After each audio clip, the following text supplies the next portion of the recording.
Good morning and welcome. My name is Taylor Kingman. I'm board president of the San Angelo ISD Board of Trustees. I have an introductory script I'm going to read, and then we will, hopefully by then, Ms. Arroyo will be here. So thank you for being here at today's pre-agenda board meeting. We appreciate your interest in the activities of our students and the business of SAISD. All items that will be discussed at our meeting this evening have been posted as required by state law. Also, as you may be aware, our board meets a minimum of 2 times per month, and most of the items on our agenda today will be discussed. Some of them will be discussed and voted on our regular board meeting. Some of them today actually are action items because of the timing for taxes. As members of the SAISD Board of Trustees, we are here to set goals, listen to reports from our superintendent, approve budgets, contracts, and personnel appointments, and to make policy for the district. Please keep in mind that our meeting is a meeting of the Board of Trustees held in public and not a meeting of the public. However, we do have a public comment item on our agenda that allows anyone present who wishes to speak to our board team an opportunity to do so. Please provide your name and contact information and the specific topic you wish to address on a public comment form located at the back of the room prior to the start of today's meeting. Please listen carefully and please comply with the following rules. Each speaker will be given a total of 3 minutes. The district will provide an official timekeeper. Please respect the privacy of others and refrain from identifying students, employees, or other community members by name. Disruption of the meeting will not be tolerated at any time. Comments on any subject, whether positive or negative, must be courteous and respectful. Comments are limited to the specific topic you indicated on the form you filled out. Any speaker with a specific complaint about a district employee, decision, or operational issue should present that complaint through the appropriate mechanism, which is the district's formal grievance process. If you have a pending grievance being processed by the district, you will not be permitted to speak about that during public comment. Also, please understand, if you offer public comment, that the board cannot reply to you, except to thank you for your comments since the matter has not been posted for discussion. I ask that you please refrain from talking while others are speaking. I also ask, as I remind my fellow board members, to silence your phones. Again, thank you for being here and your support of SAISD. With that, we are going to move forward with our pledges. I'll lead us.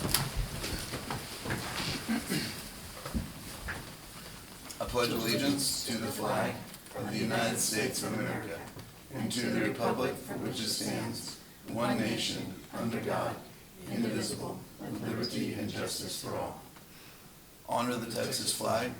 I pledge allegiance to thee, Texas, one state, under God, one and indivisible.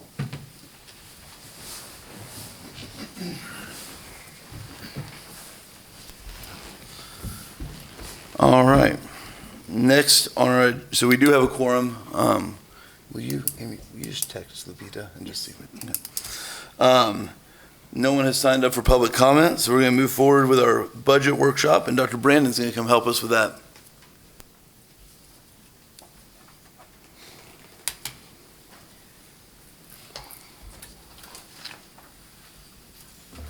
Dr. Brand, Dr. Kingman, Board of Trustees, good morning. We can actually say good morning.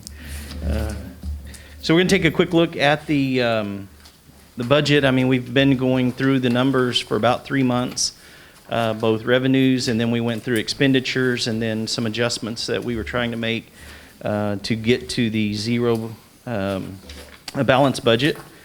And so we're going to start on page 10. If I could get you to take a look at page 10.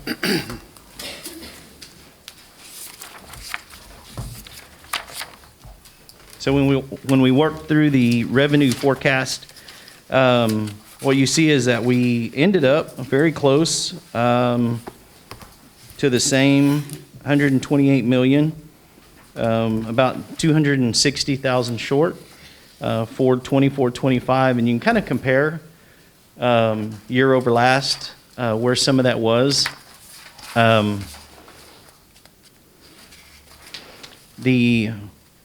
One of the main things you see, interest revenue is much better than anticipated. Uh-oh, I have you in the wrong spot. I'm sorry.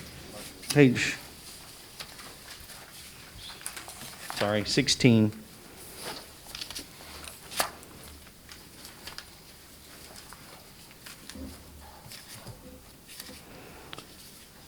On page 16, we have the comparison of the 2 years revenue this year over last.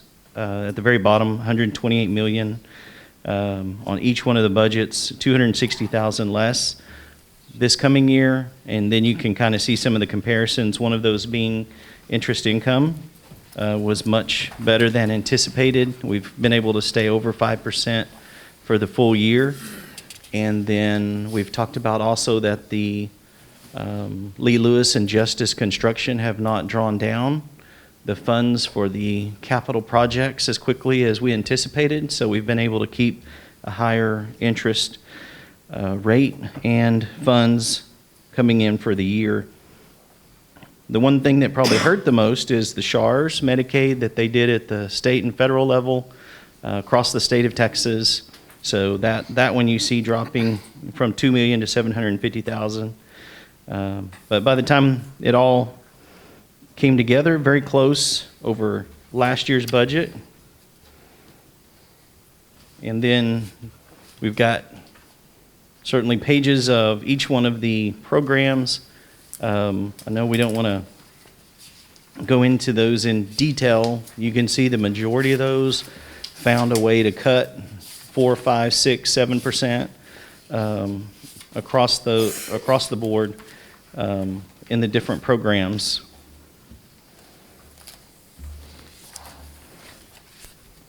Dr. Brandon, would now be appropriate time just to ask a few questions if we have on specific pages on that? Yes. So on page 28, which is district-wide business services, so that is where the insurance is? Yes. Okay. Just want to make sure that that's where it looked like that number was. I just want to make sure that was where the health insurance was. And then on our instructions, like I think the biggest spot is the middle school instruction, which is page 36. That's where we were supplanting salaries with ESSER dollars previously, which is why that budget a year ago seems much lower than now. Yes, if you remember our comparison last year, as we looked at the budget, there was a 3.5 million placeholder for ESSER that we talked about. We had a 3.5 surplus, and we said, next year it's coming over, and it's going to drive us down to zero. So that's exactly where you see that in those middle school salaries. Perfect. And those were my questions. I just wanted to make sure I was on the right line. Okay. Sorry, keep going. Sorry, keep going. Yeah. Apologize. If you'll look at page 56.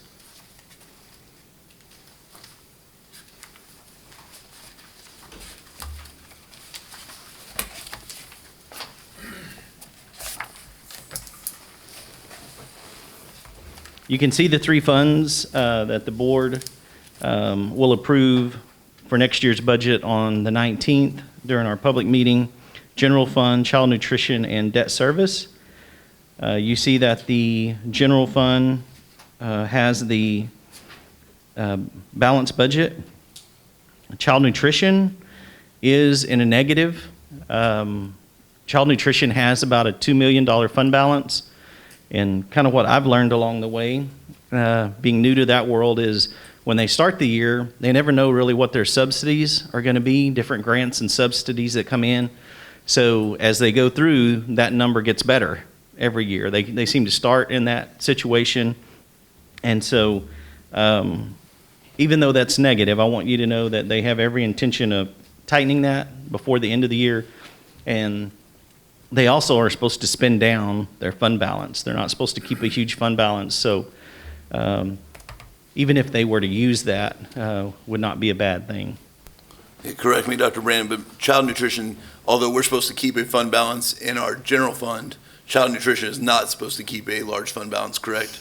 Right. Yep. And then, as you see, our debt service, we always want that to be zero. All we're trying to do is capture enough to make the payment. There are fees that go along with that, but so you see the zero also for that budget for our INS.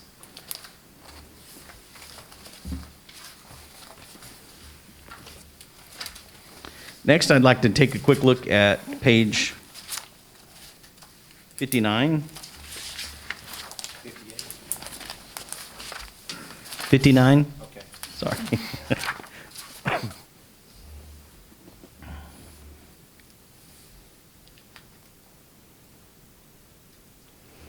There you see the capital outlay requests. These certainly are not, these are high priority items in the district. That's a large number. We kind of talk about it every year. We would love to see the state come forth with some revenue, but we would not, these would go into the capital outlay, but each one of these we would talk about with the board before we took any action to actually purchase. There's some large ticket items, chiller replacement at Lakeview that we've talked about, replacing that system that's about 25 years old. And then we have some issues at Lakeview and Central in the theater arts, right in the auditorium, to do some lighting and sound projects.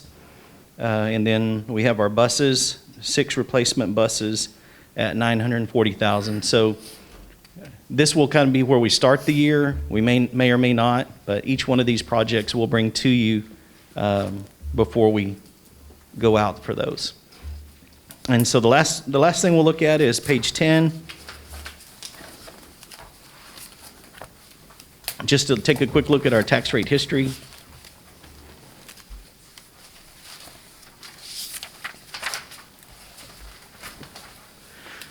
So I know we're not to that item yet, but when we get there, if you want to reference this page, when we make the public notice, you can always come down, you can't go up. So if the board were to entertain the 3 golden pennies, that's where you see in the M&O tax rate, instead of 0.6949 the year before, you see 0.7249. That's the 3 cents. If we keep the INS rate the same, 0.11741, so the only difference you would see is in the total tax rate would be the 3 cents for a published rate of 0.84231. 3 cents higher than our last year rate. So if we publish that, then the board, when we come back on the 19th, could always lower it, depending on whatever the circumstances are. If we talk about INS, or if the state, being as meeting earlier today, we don't have any compression yet from TEA. There's a chance that TEA could statewide drive down the compression another penny or two on all school districts. So we should know that before the 19th, though. And if that's the case, then we'll go down, as well. So, all right. That's pretty much just informational. I know all the action will take place on the 19th, but see if I can answer any more questions for you. Dr. Brand, I had one more question, I'm sorry. Page 56, when we look at our debt service official budget, that does not include the hold harmless or anything that the state's doing for the homestead exemption at the moment? It does not. So that zero balance does not include the 1.6 million that would come in that the state provided this year. So more than anything, I mean, they've guaranteed to match that, but we don't have to include that here. I guess if for any reason it didn't come, we need to make sure that we're able to make our payment, and so we're obligated to set a rate that will make the payment. So I was looking at that, and it's really about the homestead exemption. When it went from 40,000 to 100,000, that took about $13 million worth of property off the tax roll. Well, reduced, right, to give the higher homestead exemption. And then when you take that against our INS rate, that's where that 1.6 million comes from. And then we would use that to pay down bond debt. And I know they've said that they are going to continue with the hold harmless, but we don't, what point in time would we know for certain that that's happening? Well, this year we collected that before December. They sent it fairly early in the budget schedule, so I guess there's not ever, it's kind of the statement that they make, it's guaranteed unless there is not enough revenue to guarantee it. So that's why you can't just put it in there and say, oh yeah, that's 100%. Anything could happen, and then the state could say, we're not going to be able to do that. So That's why I think, you'll see, you have to set that year to year as it fluctuates, property values fluctuate. We have to set the rate to meet the payment. And then do we have any fund balance in our debt service? We do. We have approximately 4.5 million. Okay. So somewhere between 4 and 4.5 that can be used when we defeased the bonds last year. About this time, we've been able to put some of that back and save some money in interest. So either way, we could use that along with the 1.6 if the board wanted to bring down the INS rate, or we could use the money to continue to pay down the principal and save interest over that period of time. Sorry, I feel like I keep asking questions, I apologize, but in the INS rate, once we set it on the 19th, we can't bring it down after that, then it's set for the year, correct? Correct. Okay. Yeah. Dr. Brandon, on page 58, it shows the federal funds going away from all of the COVID projects that we've been able to offset some funds. Interesting point that as the federal government helped us with funding for that, the state withdrew some of the funding, especially via ADA, as our population went down.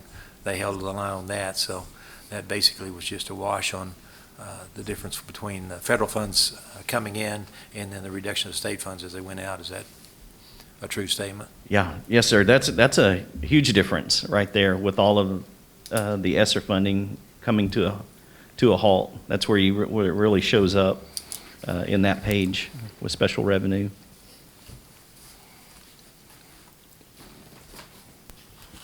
I just had a process question regarding like the capital outlay request. Does each director just request that stuff, or how does that process work? Yes. All of the budget requests go out in the end of January, 1st of February, and then they get a packet as we come back from spring break, and then they turn that in the end of April, and then they've made their request. So sometimes it's an enhanced budget.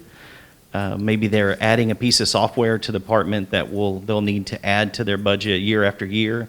But if it's a one-time expense, capital project over $5,000, then it would come in on that capital outlay request, and then cabinet would go through all of those projects to kind of decipher maybe what the kind of a high, medium, and low priority in the district, and then bring that to the board.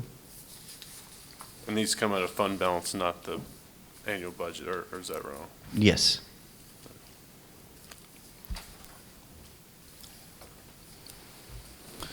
Any further questions regarding the preliminary budget for the 24-25 year for Dr. Brandon? All right, Dr. Brandon, you're still up. We're going to talk about setting the date for the public meeting to discuss budget and proposed tax rate. Sorry, I kind of combined those two Yeah. when we looked at the tax rate, but that's kind of where So we're at on the public notification. So we need to make a motion to approve a date for a public meeting to discuss budget and proposed tax rate. And we're looking at August 19th, which is our next board meeting. Do I have a motion? Dr. Kingman moved to set the date for a public meeting to discuss budget and proposed tax rate for Monday, August the 19th, 2024 at 5:45 p.m.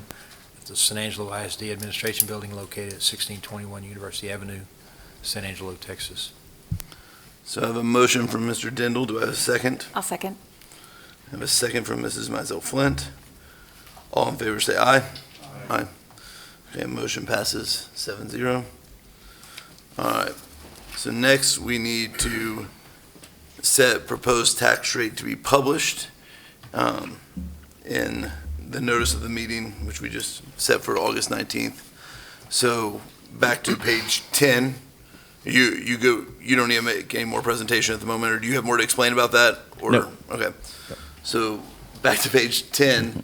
The idea at the moment is, although we can bring down the tax rate between now and August 19th, with not knowing with not actually having the TEA compression complete, and then with the idea that we could go for a Vader, setting that at 3 cents higher than the tax rate from last year allows us to go after those golden pennies if as a board we decide to do that. But the only way we can decide to do that as a board is to set that tax rate at that higher rate today. Does that make sense? It doesn't mean we're setting it, it's just we're proposing it. And then we actually set the tax rate on the 19th. But we can't propose a tax rate on the 19th, or we can't set a tax rate on the 19th that is 72 cents without posting it today. We have to post it today because of the 2-week rule. So that gives us time to look at how we want, if that's something we want to go with as a board. Any questions about the logistics of that? All right, so do I have a motion to approve?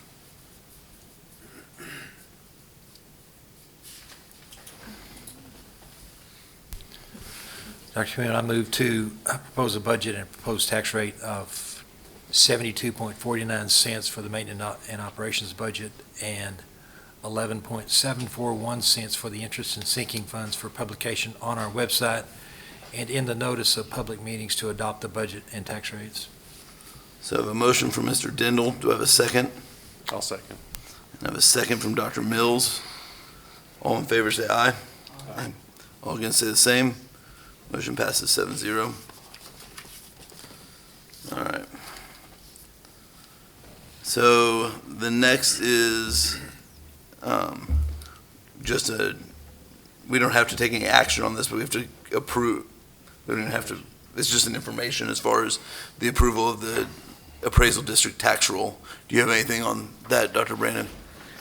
Just wanted to make sure that the board members got to see the certified appraisal roll in your packet. You can see that our net taxable value is $6.9 billion. That is slightly less than last year, which was just over $7 billion.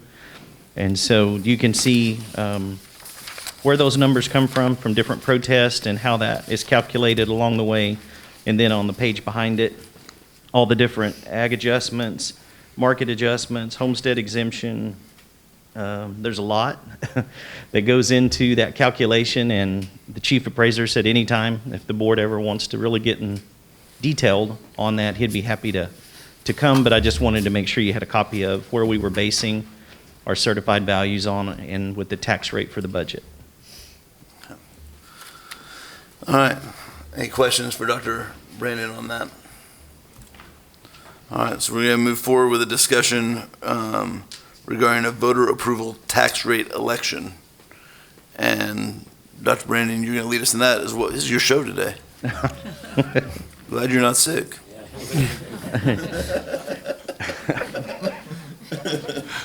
Actually, Dr. Brandon, you want to Yes. lead with that? Sure. We're happy to present Advantage Strategy Group today. We have Ronna Johnson and Travis Cram with us.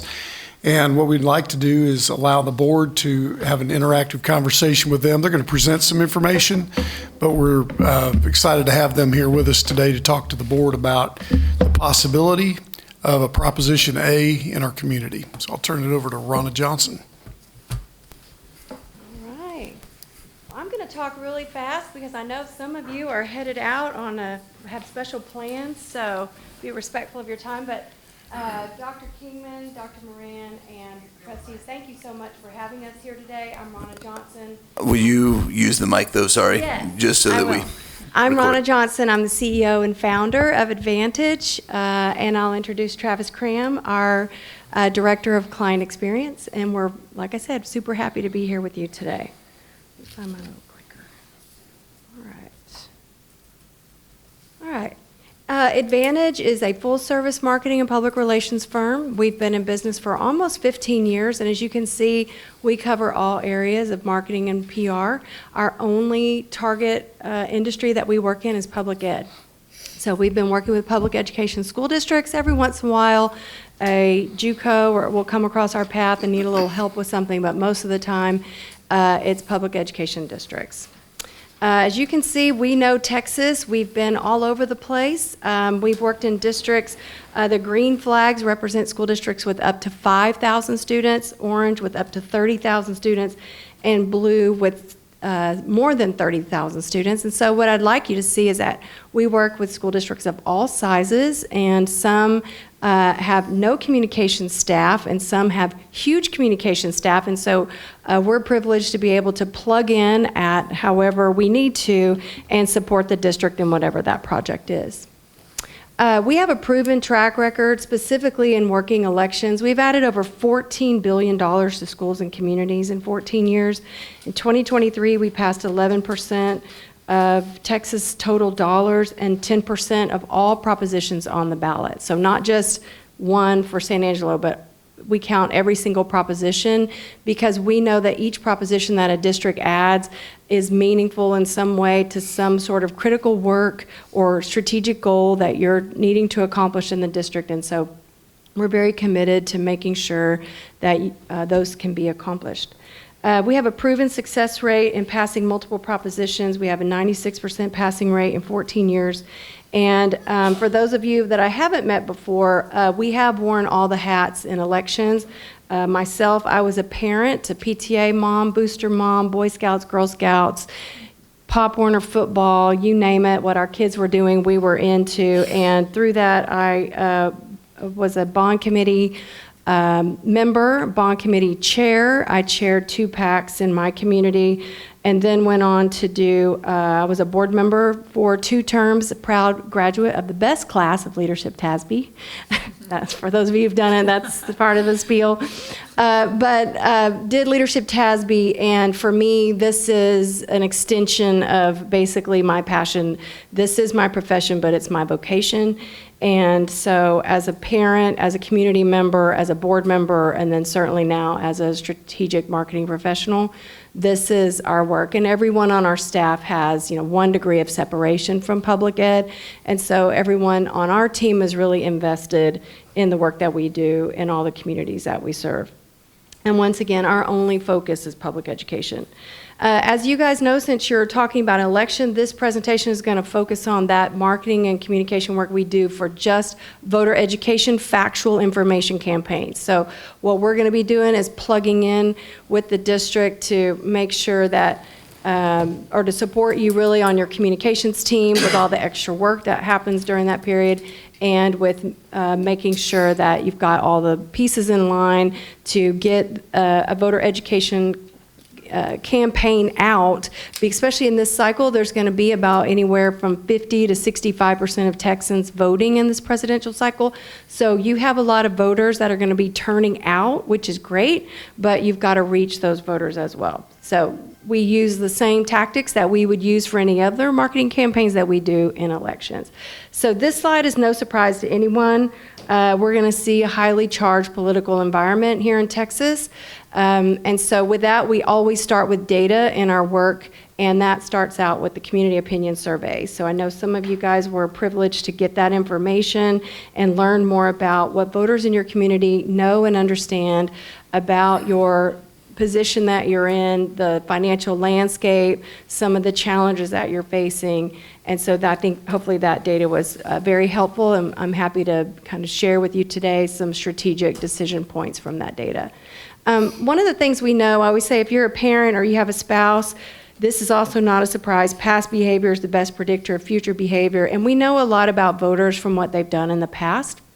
And so there's a lot of information that can be collected on voters, just basic demographic information, age, where you live, what precinct you're in, gender not so important, but these are things that help you determine how to get information to these voters, especially when half of them are going to be coming to vote on your proposition in November. So we take that public information from your county. We might ask for public information from you. We may purchase some information, and I call this a data cocktail, but we blend this up primarily to start to build a target audience so that we can push information, once again, factual information, to these voters to make sure that they can get the full story of what it is that you're trying to accomplish with these propositions. And in this case, unlike a bond, it's just one proposition, Proposition A, on the November ballot. Our specialty is first-party data. We do this really well with the other types of campaigns that we run. We have districts right now that are running ad campaigns. They're just trying to get bus drivers or pre-K kids into their schools, and so we acquire that data, and we really mix it up so that we can look at these segments and then start to look at voter history. And this is where we determine what messages are important to which voters. And what I mean by that is if you look at this in a normal cycle, so for those of you who run in May elections, which I think all of you do, I mean, your elections are in May. For those of you who went out in May of 23, there were 3 trustee races and 854 people participated. Does that sound about right? Yeah, so you have about 57,000 voters in San Angelo Independent School District, the political subdivision, and that means that, surprisingly, you guys may not realize, but about half of your electorate is what we would consider young, so under the age of 49, 18 to 49, and not necessarily a third, but between 25, about 28% of those voters are tax-frozen seniors. So as Dr. Brandon mentioned earlier, the homestead exemption increase and the tax compression decrease really puts some of these 65 and older voters in a position where there's a percentage of them now paying 0 taxes. They were refrozen after last year's November election, and so a lot of them don't realize that they may be paying lower or no taxes, and that's their refrozen amount, at least with the hold harmless. Okay, so what's significant on this slide is that we're moving into, like I said, a presidential election cycle, November 2024.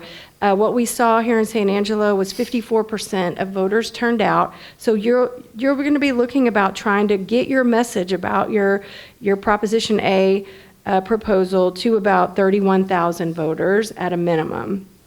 And most places across the state, the turnout was as high as 65%. So I would be gearing this more toward that turnout than the historical. As you can see, these younger voters do different things in different cycles. So they drop down from being 51% of the electorate to about 37% in November 2020. In a midterm, they drop down to only 30% of the turnout. And I'm betting you that in the May 2023 election, they represented less than 15, maybe 12% of the turnout with a number that low.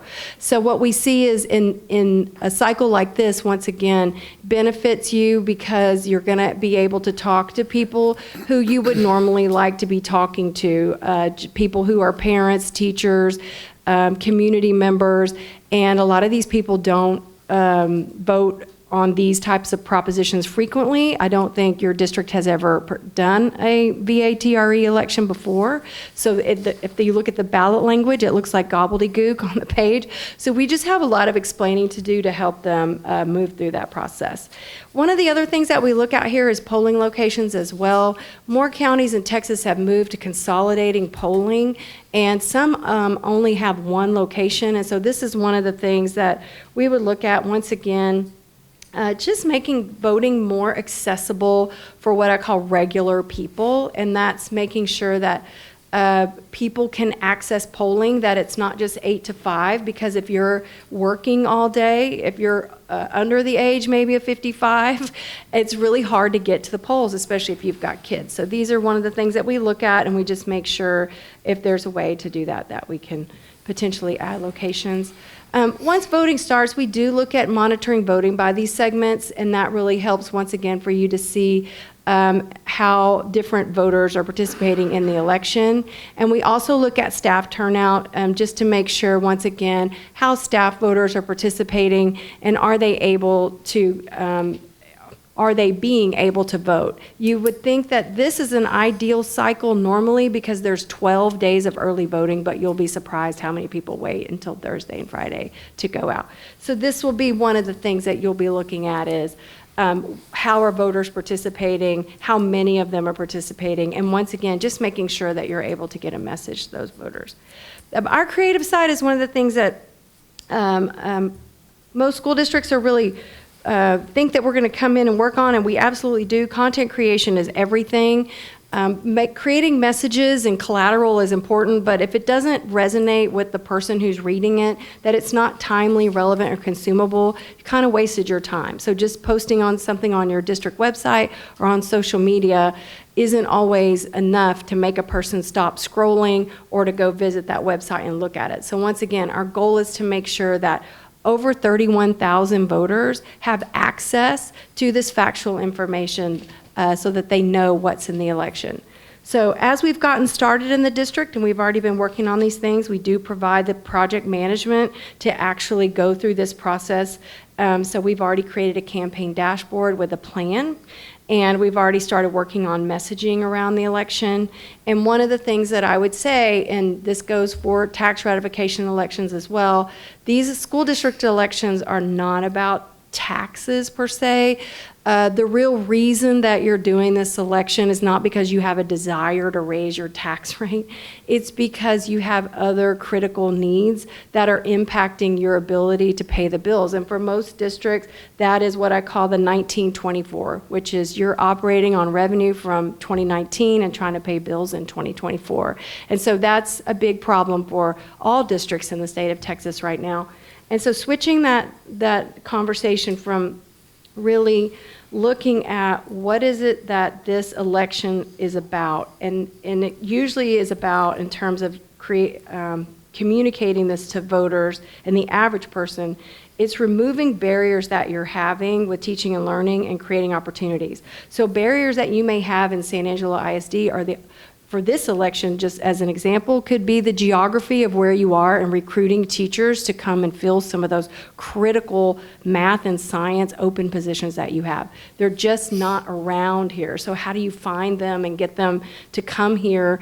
And then obviously compensation is a big piece of that. And you saw in the survey that your voters understand that you're competing with not just area districts, but regionally with Lubbock, with Amarillo, with Dallas-Fort Worth, and other urban areas, Austin, to get teachers out.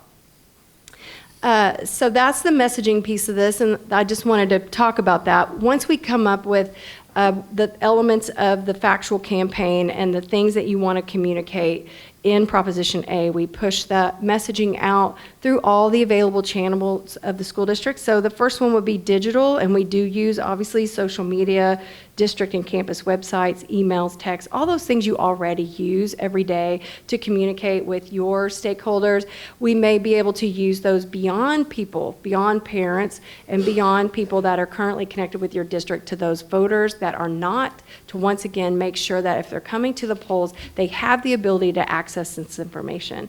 We also still believe in direct mail. Once again, you're communicating with 31,000 people. Not all of them are parents. Not all of them are in your system and in your comms circle. So we want to just make sure that they have the ability to access this factual information. At Advantage, we put a lot of emphasis, like we said, on content creation. So these are some of the styles of logos, and they're all customized to the district. And we use a lot of color to tell stories. So district colors, we'll usually expand on those, and I'll show you how we've done that in your district so far. This is Round Rock Proposition A. We worked with Round Rock last year, and as you can see, this is an example of social media posts, posters, other types of collateral. Once again, all factual information, just explaining the TRE, using lots of infographics, images, really trying to break this down so that a voter with limited time, limited attention span maybe, and limited understanding of these very complex financial calculations. I mean, you almost have to know the entire school finance system to understand what happened at this meeting today and how the tax rates on both sides. And if you looked at your survey, only about 50% of San Angelo voters know that there's two tax rates. So, I mean, we're starting this conversation way over here, just getting them up to date on INS, M&O, to get them to understand these mechanisms and how this differs from a bond. It's very complicated for people. This was just some examples from other districts that you guys probably are aware of. Northside ISD, and I bring some of these up. You'll see the little graphic on the left that just easily breaks down. This was $1 billion proposal. Just helps a voter once again understand. There was also, they were a fast growth district for over 25 years. So you'll see on the top middle to the right side of your screen, a then and now, and how many students the district had and how many schools to how many they have today. And it was just a really great piece to remind voters how far they'd come in the community and how long they've been investing in their schools. Fort Bend ISD, this is also a bond, but I wanted to show here, once again, just very clear descriptions of what's needed in the proposal. We worked with Fort Bend on a bond and a TRE last year, and so you'll see a lot of QR codes here, just once again helping a voter get to your video, get to your website, find the information, and these impressions are fairly reasonable in terms of cost. Aldine ISD, same thing, very clear graphics, delineation among propositions, clear representations of what's in each. This is Ector County, one of your, I guess I would say your neighbor out here in West Texas. Worked with them last year on their bond, and you'll see to the right, their brand colors are very bright, very vibrant, so color for them is not an issue, but their bond was very complex. So you'll see this donut hole type of a graphic that explains how the money is being spent so that once again, a voter can quickly understand this is what you're doing with the money, and then go deeper to figure out why they need it and what they're proposing. This is where we've started with San Angelo ISD, just once again adding on to the brand palette, starting to create some collateral. So the first thing that we've looked at creating is the ethics card as school is starting. I know convocation is tomorrow, and Dr. Moran will be rolling out this concept, at least on a proposed basis, to the staff. And so this conversation, well, I'll talk to you about ethics today as well, but that's one of the pieces that we've already started working on, as well as a whole collection of collateral and digital strategy. We do know how to reach your voters, and the average reach on a meta post is about 5%. So just putting something on social media really just doesn't go anywhere unless the person or the persons that are looking at it are on your social media all day long. So probably you guys are absorbing all of that. But what we know from experience is that there's a huge difference. The orange area at the bottom of that chart is just something that was just posted with no money behind it, no targeting. The green is a boosted post. So a boosted post is if you posted something on social media, it's putting money behind it, and the Facebook or Meta algorithm just throws it like glitter in the air, and whoever that ad lands on, so they could live in Canada, they could live somewhere else, and basically it's not that effective of targeting because they're deciding where the, who gets it. So what we do is we take a targeted post, we take the actual voters, and make sure that, once again, these factual messages, these videos that you're making sure that you want to get to the voters, that they're able to reach just the voters in your district with a message that they need between now and Election Day. Some of it, like I said earlier, is just how do you read the ballot language? How do you understand this? What is M&O and INS? So we have some little videos that we roll out, and we make sure that we're pushing those. And then social media and social data, we just report every week. Like I talked about, we worked in Round Rock last year, and they saw a quadruple reach. Their reach of their district, which they have a very big school district, they have over 300,000 voters. Their reach as a district quadrupled in 6 weeks just from the posts on their TRE election. So it's just the quality of the information and that voters are consuming that. So we do use digital advertising, and you guys are familiar with this. If you watch the ESPN app and you're watching golf and you get a little ad, or YouTube TV or any of those things, and this is what I call the new newspaper. This is how people consume information. If you're looking for town hall meetings, and I absolutely think you should do those, they're great, but you're not going to get the reach. People don't get their information that way. So we're able to, through research, know that you could see, you can read this on your screen, but the baby boomers, which is the very bottom row, make up about 80% of the turnout in low turnout cycles. So every May election in November odd year, they're making up at least 8 out of 10 of the voters, and you can see that you can still reach those about 50% through digital advertising. And it's not persuasive, it's factual content, it's just the method of getting it to them, and it's getting to people who are beyond, once again, plugged into your district and making sure that they know what the mechanism is that Proposition A entails and what it, what you're proposing to use the money for. We call those funding priorities.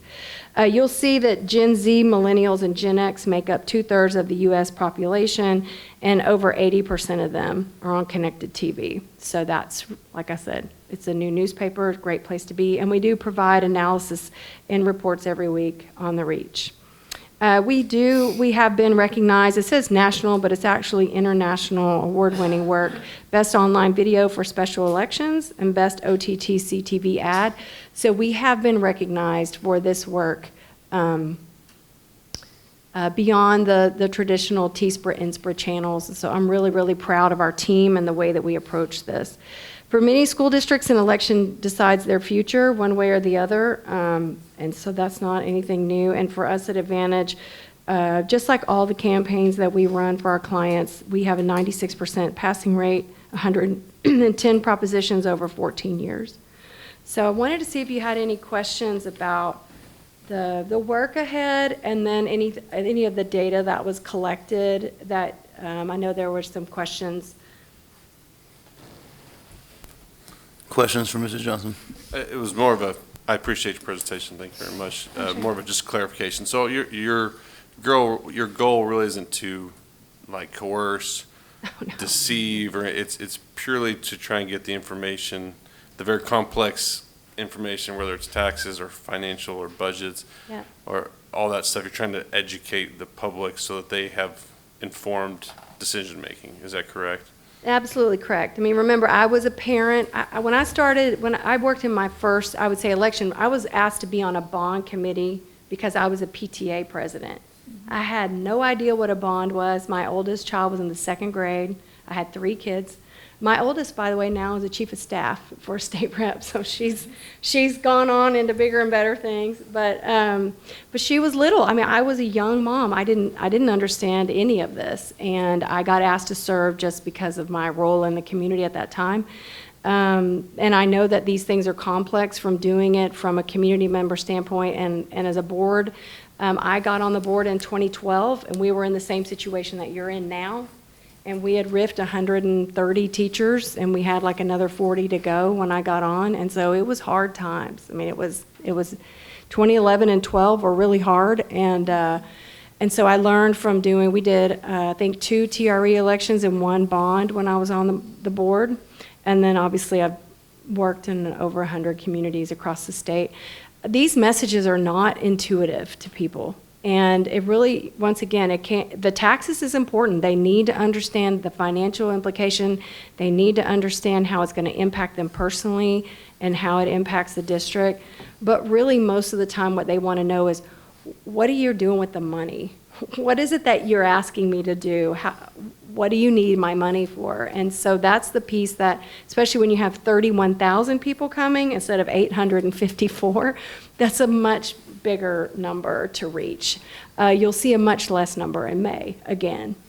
So it's just what cycle you're in and when you're going. But this is all factual information in our approach at Advantage, and that's why it's great Travis is here. He leads this work for us with our creative team.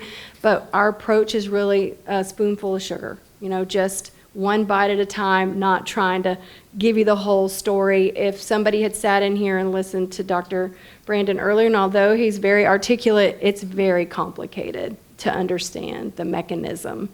And so we have to talk about the mechanism, but we really talk about what happens if it doesn't pass, what happens if it does. And that's most of the time what people want to know is, tell me what your problem is, and I'll decide if I want to solve it.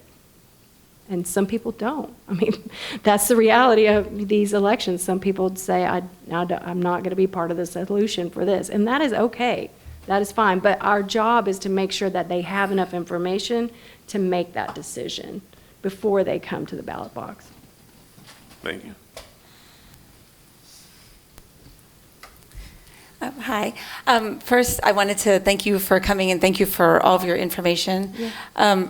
Also, just one small discrepancy. My leadership TASB class was the best class ever. I was wondering if that was going to come up. It usually does. I What heard year that. was yours? 22. Okay, I was 15. Yeah. Oh, okay. Yeah.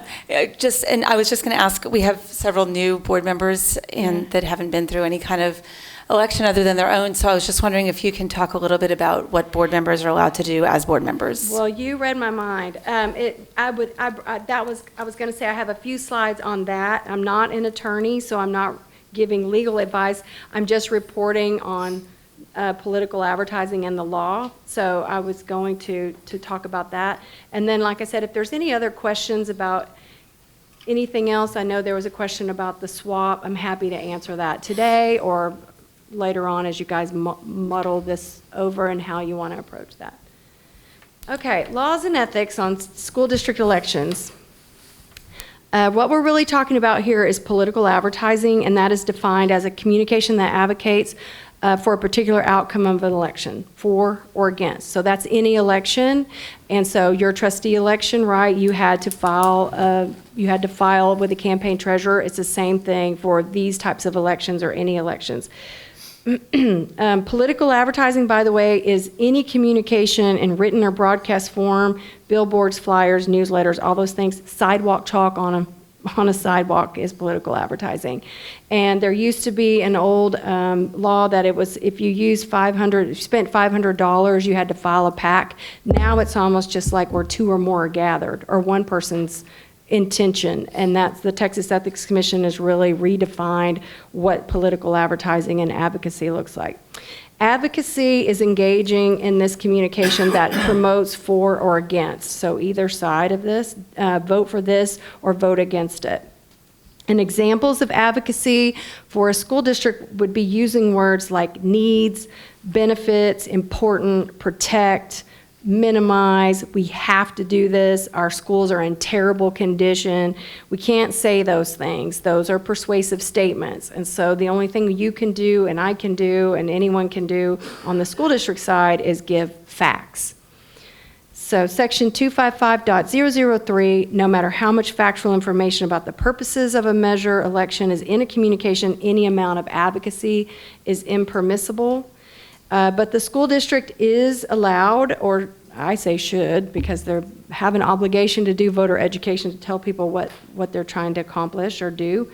The school district can provide factual information, and it is permissible to use district resources to produce explanatory, and I would say factual material about what is at stake in the measure election. So these are things like proposed projects and costs, voting times and location, growth rates, performance data, capacity. For you, it would be teacher salaries in this election, how you rate with other districts, participation in student programs, and what would happen to those programs if you have to cut the funds out of your budget. Those kind of things are all facts. The good news is, although you may not use school district resources for political advertising, employees and officers are free to campaign for or against a proposition on their own time with their own resources. So that means that I'm going to go back to this. That means that the only time you are a school board member is in this room serving in this capacity. The rest of the time you're a citizen. And so it's up to you and your comfort level how you want to approach that process, but own time and resources, let's say what's not your own time, your resources, school district property, school district equipment, your school district email, mailbox, anything that was provided by the district or paid by the district. So cannot be used as part of this, or it's considered political advertising. For or against, because we have people who are against that will sneak into schools and fill the teacher mailboxes with vote no stuff. So weird things happen, but that's also political advertising. So just want to let you know what you can do. So things that you can do, once again, it's your personal comfort level, how you want to participate in the election. This is this board workshop on ethics, social media messaging. A lot of times board members will say, well, how can I get engaged if I want to put out facts when I see people are giving erroneous information? You can absolutely do that. You can absolutely respond with a link to the district website or put the facts up there. I personally would prefer that you're not engaging in that kind of combat, but, you know, that's, once again, you're on your own, and the district also probably has a policy for that. Presentations and events, you can attend presentations with your superintendent when he's presenting. You can also do your own. If you want to stick to the facts, you can go to all of the district events, but you're also welcome to participate in a political action committee. Should a PAC form for the VATRE, you can participate in that however you prefer. So if we've had board members that serve as chairs, as treasurers. They raise money, they canvass, they do vote yes presentations in the community, as long as you're not, once again, on district property, acting as a trustee, you can do those things. But I would encourage you to be visible. Basically, this is your baby, and so it helps if you're out there rocking the baby, and once again, just magnifying, making sure that people have the information that they need. And I say comfort level because some of you will say, I only want to do the facts. I don't want to do the vote for. That's okay. You do it at your comfort. Some people will go hide in their closet. That's okay too, until it's over. Voter contact, you can participate once again in any of those one-on-ones. We just worked in Longview ISD where district personnel wanted to canvass some of the more mature voter neighborhoods because they had a very similar brand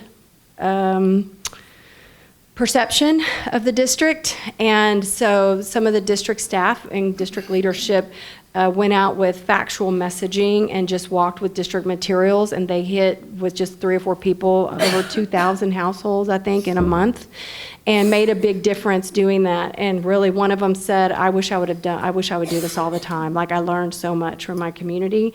But there were board members that were participating in that from the factual standpoint and the vote yes. So once again, it's up to you. And your teachers, same thing. Some of them may say, I'm happy to do these things, but I don't want to be, I don't want to be doing it as a vote yes. Okay, that's totally fine.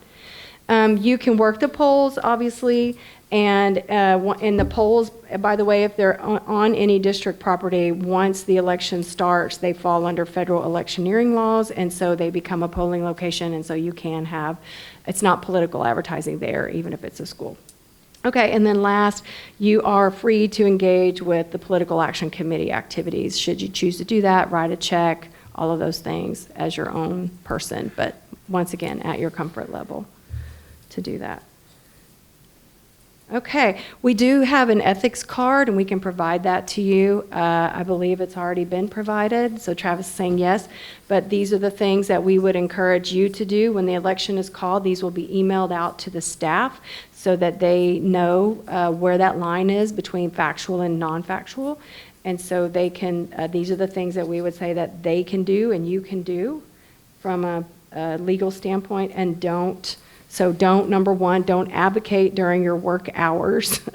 And then don't do political advertising on district property. Don't conduct political advertising with district-owned resources, but don't be afraid to share the facts. And so those are the key points to that. And your bond counsel or your legal election counsel, not bond, but TRE's election counsel, can come and follow up on that if you guys want more information on it. Once again, that was not legal advice. I was just reporting. So, Any other questions? Thank you for being here, Ms. Johnson. I think you heard Dr. Brandon talk about our budget's basically flat this year to next year, just trying to figure out how we know that things don't cost the same amount for our employees as they did a year ago, and trying to figure out how to move dollars into capital outlay, safety, teacher raises, and academics. Like, we've got to figure out how to do that. And Yeah. so we're putting everything on the table to figure out what the options are with that. So Okay. we appreciate you being here. yes, I appreciate it. I'm happy to answer any questions that you may have as you're pondering some of these things or pondering some of the survey data. Okay, thank you. So we are actually going to come back to superintendent update. We're going to go to consider salary augmentation and retention incentive parameters.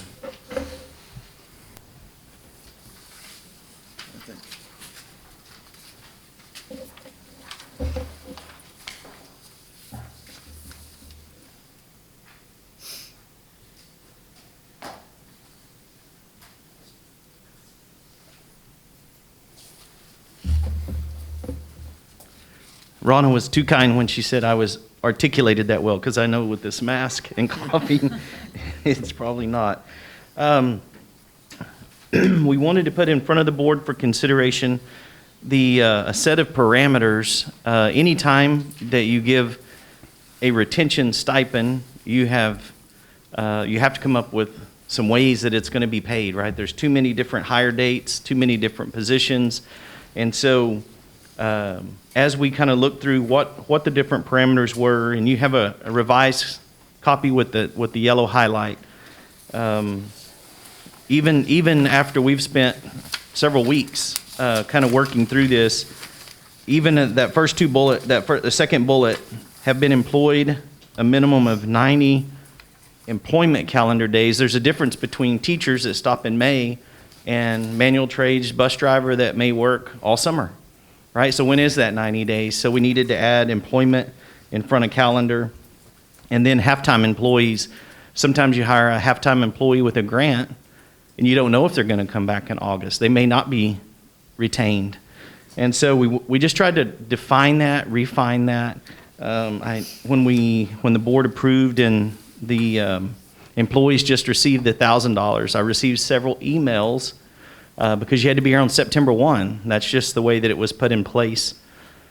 And so some of those had a mid-September start, an October start, a January start, a February start, and so they didn't receive anything. And I don't think that's what we wanted, when you go about that. So this at least offers an option.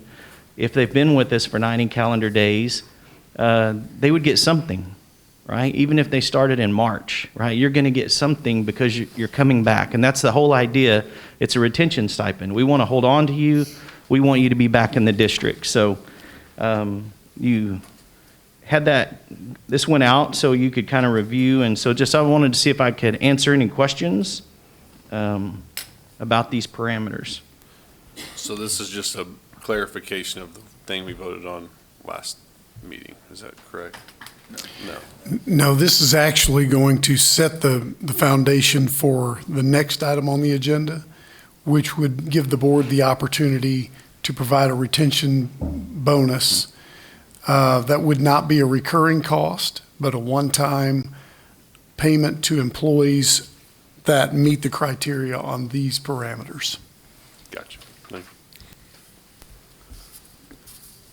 So one way we did ESSER dollars over the years was we gave stipends because they weren't recurring costs. So in order to not make our budget to a point where we would be talking about losing staff members, et cetera, in the future, we basically gave people out of ESSER dollars retention bonuses previously. And what we found with Dr. Brandon was, I think with this, is that we didn't necessarily have, the idea was right, but maybe the actual sentiment wasn't being followed exactly the way we wanted it to because we didn't give enough clarity on how to do it. So this is referring, when you made that statement, you're talking about years past, like? Yes, Okay. previous incentives. So there was an ESSER incentive that came out in July.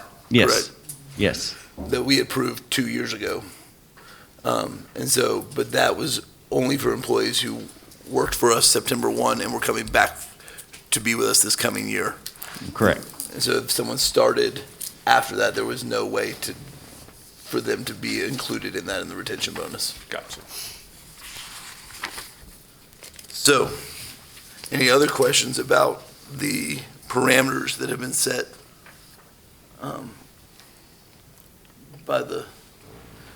do I have a motion to approve the parameters as presented? I'll make a motion to approve the parameters as presented for the retention incentives. So a motion from Dr. Mills, do I have a second? I second. And a second from Mrs. Duncan. All in favor say aye. Aye. All against say the same. Motion passes 7-0. All right, next we're going to do, Dr. Brandon is going to consider a resolution for employee salary augmentation. Yes, sir. Dr. Kingman, when we were looking at next year's budget, right, and we're in a situation with like you said, kind of a stagnant budget with no new money from the legislature. it makes it difficult for different opportunities to see stipends, pay raises, right? They're going to continually reoccur for the district. So the question was asked, is there any way that we could do something this year? And so we began to research that and made a call to Walsh Gallegos, our legal counsel for the district.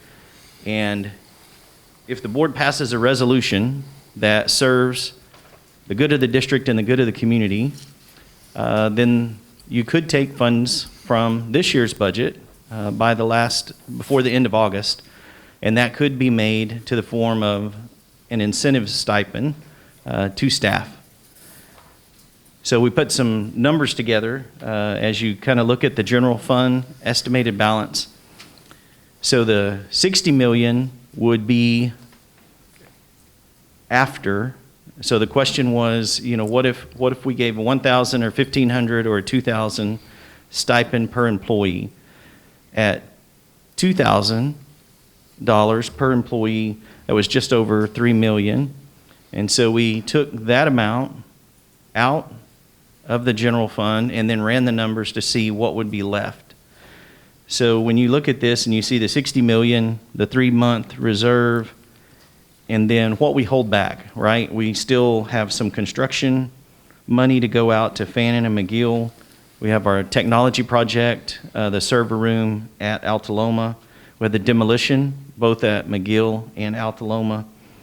The capital outlay that you saw the list, and then we hold back the E-rate and a deductible in case we were to get some sort of storm for our insurance deductible. So there would still be 11 million left as an estimated available fund balance after the consideration of the $2,000 per employee stipend. And just to reiterate, it's 11 million on top of the 3-month reserve. Yes. And 11 million on top of the capital outlay that we looked at earlier for this year that includes the Lakeview chiller. Yes.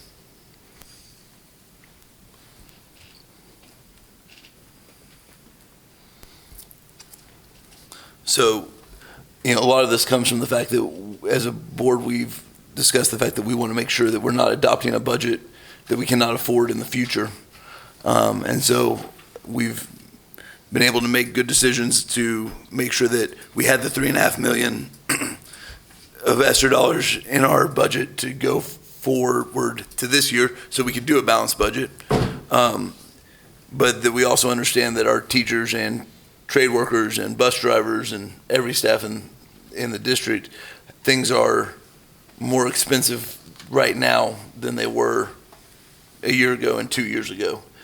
And so the question is there an appetite from the board to do something that would allow for a retention bonus that would not, unfortunately, would not affect TRS? There are some limitations on this, that it doesn't do everything we would love to do for employees of the district, but it does help in the fact that groceries are 4 times as much as they used to be, and would allow us to kind of give a raise that is not a true raise, but then if we look at doing a Proposition A in the future, an ability then to work in a raise that works with their TRS and incentive long-term, but allows for the next couple months when we have a fund balance, to do something that helps the people in our community.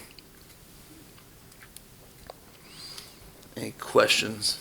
It's not really a question, but I think, and we've talked about this before, so the stipend is 2,000, no matter what your salary is, it's just a flat stipend. So one of the nice things about it is just, I think that it's gonna help people that make less money more theoretically than it would the higher income people. So I think that's something that's nice about the stipend aspect part, is that it's gonna be a higher percentage of their income, relatively speaking. So that is a good thing. But this would come straight out of our fund balance, the 3.2 or 3.1 or. It would come out of the fund balance from this year. Oh, from this year. So okay. it would not, we have a fund balance currently, and so we would use it in our pay period 13 Yeah.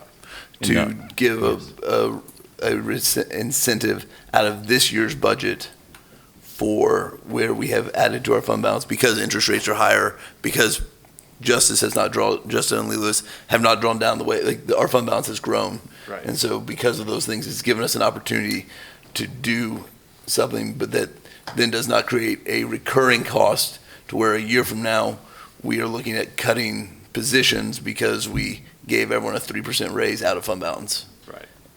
Gotcha. Thank you. So just checking, when you say the 13th check or whatever, that would be this next month? This, Is that right? it would be in the August payroll, In in our August, August okay. regular payroll. Okay, thank you. And it would be to employees who were previously employed by us and are returning. And this- are returning. Which is based in these, Because our report date is August 6th, so they would already be back in the district and have already worked 2 weeks, so they're all returning employees. And then you can see whether you were a teacher or in any position in the district, then we could go back and find that 90 days, and then as long as it was over 90 days, you'd receive the full amount. Anything short of that could be prorated, so if you were just 45 days, it'd be $1,000. So there's still there's an incentive, we appreciate you, we thank you for what you do, regardless of what date you came in, because you're returning, right? You're back for this year. One of the ones on here was the retiring teachers. Are they eligible? If it, so sometimes they're paid in different ways. If you were to give a $500 stipend, let's say at Christmas, and you had a teacher that was retiring in December, what you wouldn't want to do is try to pull that back because they left the district. So retiring teachers, retiring employees get the benefit of that last stipend and not us try to pull it back because they left the district. So.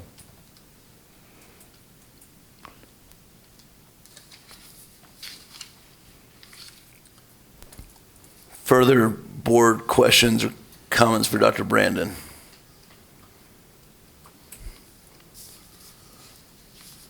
So the question then is, do I have a motion to approve a board resolution regarding an employee salary augmentation and retention incentive as presented for a $2,000 retention bonus for all employees?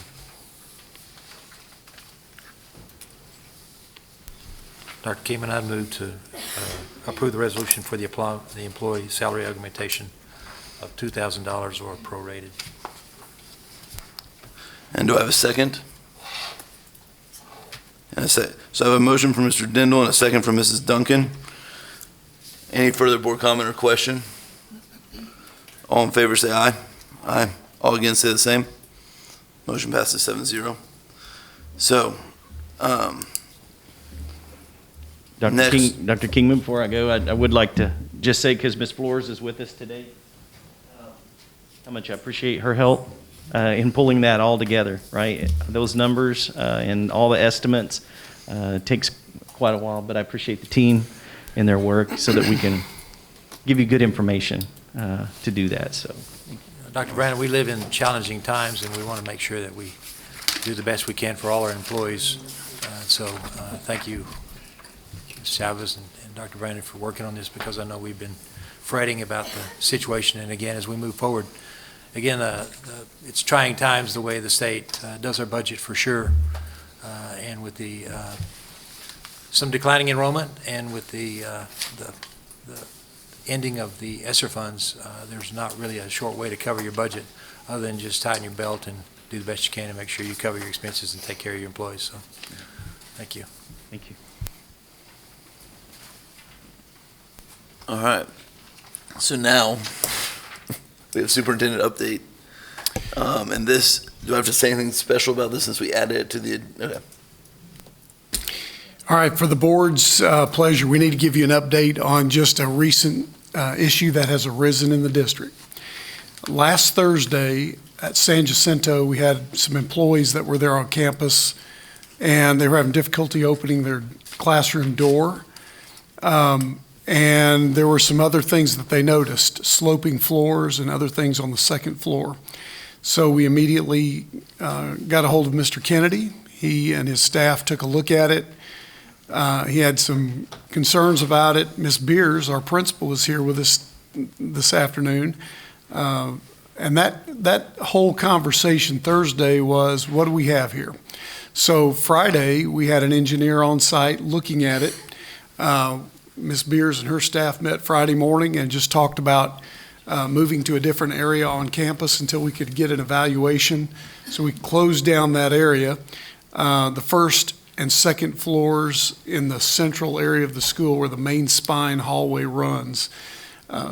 So since that time, we've had additional engineers. I believe they're with us today. SKG and Park Hill have both been looking at it. So we've had 4 sets of eyes on it from 2 different organizations.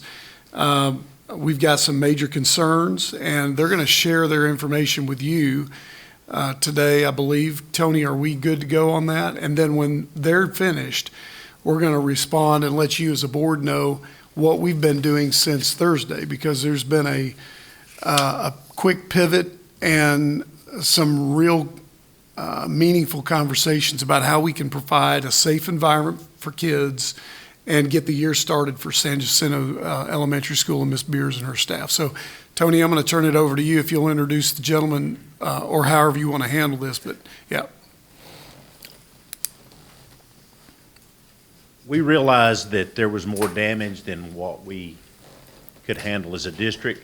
So the first thing that I had to do is I got with Dr. Moran, Dr. Brandon, and we took a quick tour of the building. Once it was determined that there was some significant damage, we called Alan Wolf from Park Hill. He immediately came down on Friday. He made a very good determination of what we needed. But what I want to do is we have Roland Holder and Caleb White from Park Hill. They're going to give you a kind of a go through on what they saw in the building and a recommendation. This recommendation has been written already for us from Alan at Park Hill. This morning, Jerry White from SKG, he was out of town last week, but he met with me first thing this morning. We went through the building, and what he says concurs with what Park Hill is about to tell you. So, come on, Roland. And before Roland begins, I'm just going to let the board know that this is all in response to seismic activity and the recent earthquake. So this is something that's just happened over the last week and a half. So Roland, the floor is yours. Yes, thank you for having me.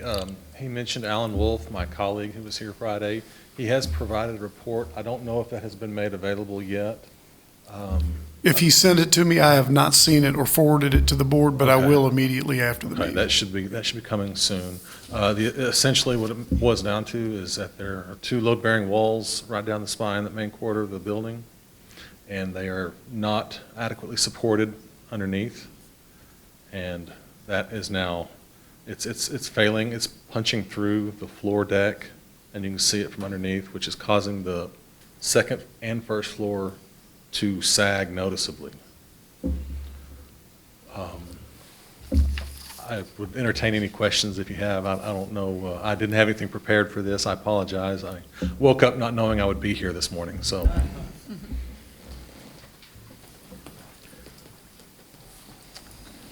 I'll go ahead and expound on that there. I don't know if you're familiar with it. There have been over the years a lot of attempts at shoring the first floor from the basement.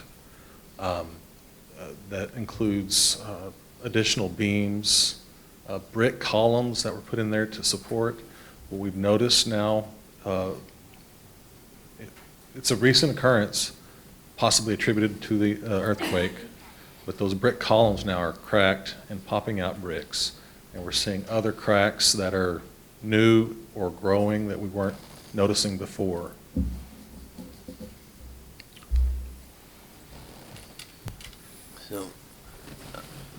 So I mean, I guess the recommendation that is coming from that we do not have yet is that it is not safe to use that building. That is correct. It's not safe to occupy that building. So, Should have led with that. so I have the report. Is this from SKG or from Allen? This is from Allen. Can you get us one from SKG as well? SKG is going to write well, what he's going to do is he's going to write something to the district just conferring Allen's report. It's been sent to him. It's been sent to me as well. If you want, I can read the area's concern if you want it exactly. But it's just like Roland said, the floor plates dropped, and it's caused a concave area in the second floor and the first floor, and there is a lot of structure damaged. Ms. Spears, a question for you. Again, you've probably been in the building so far, and then all of a sudden, this past Thursday is when you, go ahead, come forward. Thanks for coming and helping us today. So as you were ready, set to go for school, and then all of a sudden when you came in Thursday or whenever it was, some serious damage in the flooring after we think it probably was part of the earthquake that was recent from, but it wasn't existing before. The previous, the other seismic events in the area didn't cause it to any probably visible damage at that point, but now we're seeing some pretty good structural damage from something that happened that made the floor fall down. So Yes, it was sir. pretty close to that event that was here on Wednesday, I think, that we saw. Yes. All right. Go ahead. So on Thursday, around 3 o'clock in the afternoon, my assistant principal and I were walking the campus, just checking out rooms. In this particular classroom on the second floor, it's someone that's new to our school, so we were going in just to check on some stuff. And I had just, the week before, been in that room, door would open fine. So when I went to go in, it wouldn't open. It was getting caught on the floor. When we stepped in, we realized the floor there was sloping downward. So my assistant principal got a crayon and set it down, and it rolled fast to the wall, and we knew there was an issue, and that's when we contacted Dr. Self and Mr. Kennedy. Thanks, Ms. Spears. So I think it's important for us to communicate to the board what we've done since that time. And there's been a lot of discussions, a lot of work being done, and I'd like to thank Ms. Beers, Dr. Self, Dr. Gomez, the staff for really jumping and getting a lot done this weekend. But what we're poised to do now is if we cannot occupy the building, then obviously we're going to have to start school in a different building. And what we do know is, in a strange twist of fate, we have a building that looks exactly like San Jacinto, Reagan Elementary, that has 13 empty classrooms because their enrollment has dropped significantly. I believe they only have about 146 or 160 kids on campus. San Jacinto has about 246, I believe. I may be off a few, but does that sound right, Ms. Beers? Without pre-Ks, yes. Yeah. All right. So we can move the staff over to Reagan. We'll have to make some accommodations for transportation because of Highway 67, but we can begin school there, and with relatively low impact to Reagan, even though it's on their campus, and almost function two campuses on one site. And so this morning, there's been a faculty meeting at Reagan, there's been a faculty meeting at San Jacinto, and we're in the works now to begin in that fashion. And what we're proposing to the staff is that we hold on San Jacinto for 2 days. Next Thursday, school begins for everybody on the 15th. But what we're thinking we might do is just have a Reagan start their school year Thursday, Friday, and bring San Jacinto onto that campus the following Monday on the 19th. That gives San Jacinto staff time to move, to prepare. We need to communicate to our parents and our students Our goal through all of this is to take as much stress off the students, parents, and staff as we can. Those kids really just need to know, hey, there's a little bit of an issue, and we're going to have to do what we would do at San Jacinto over at Reagan. Same teachers, same classmates, and make it as easy as we can on those kids. And so that's our goal.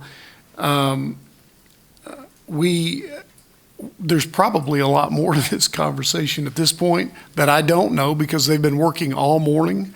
And I'd like to open it to our staff if you're okay with it. If I've missed anything or you'd like to add, Dr. Gomez or Ms. Beers, Dr. Self, you all are invited to add to this conversation because we want the board to leave feeling confident that even though we didn't ask for this, we can respond to it well and provide for our students.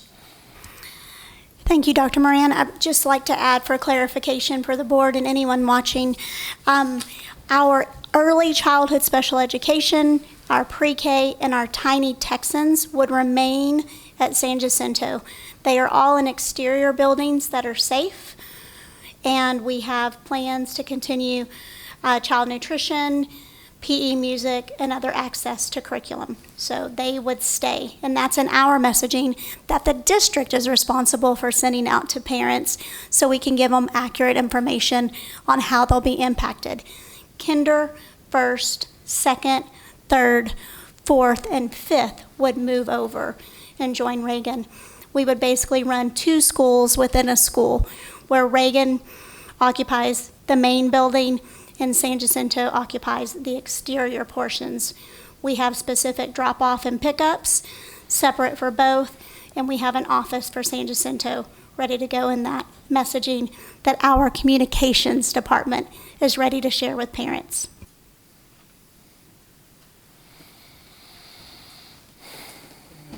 Tony, have y'all gone to check on Reagan Elementary as well? Because they were both built at the same time.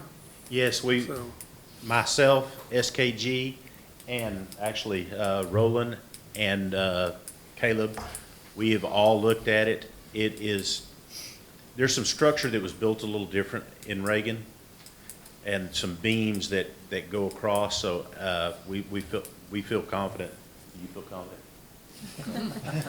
well, I mean, I'll feel confident. Y'all just, I feel confident. Yeah, It's okay. just let the engineers let us know what's going on and what's wrong with them. I mean, you know. We're not seeing the level of damage at Reagan that exists at San Jacinto. Is that, the buildings were built at the same time. Yeah. The conditions that exist at one exist at the other, and we have an opportunity right now to address that preemptively and maintain occupancy in Reagan. Okay. And just to let people know, both those buildings were built, they're over 100 years old.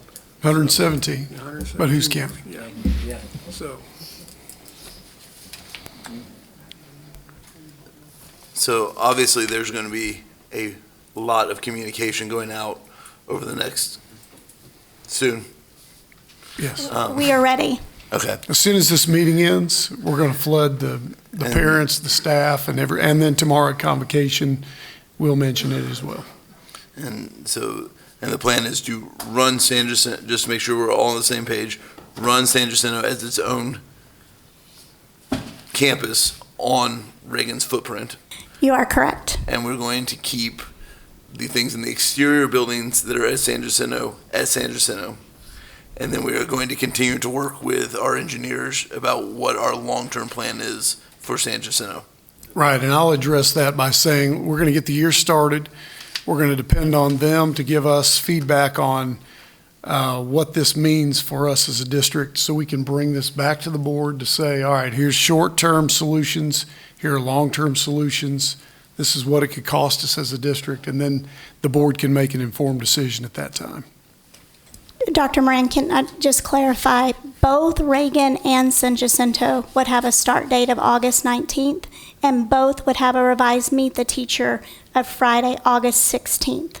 Because we will have movement on the campus. So both have a new start date of August 19th. Both have a revised Meet the Teacher date of August 16th from 5 to 6. That's all in communication.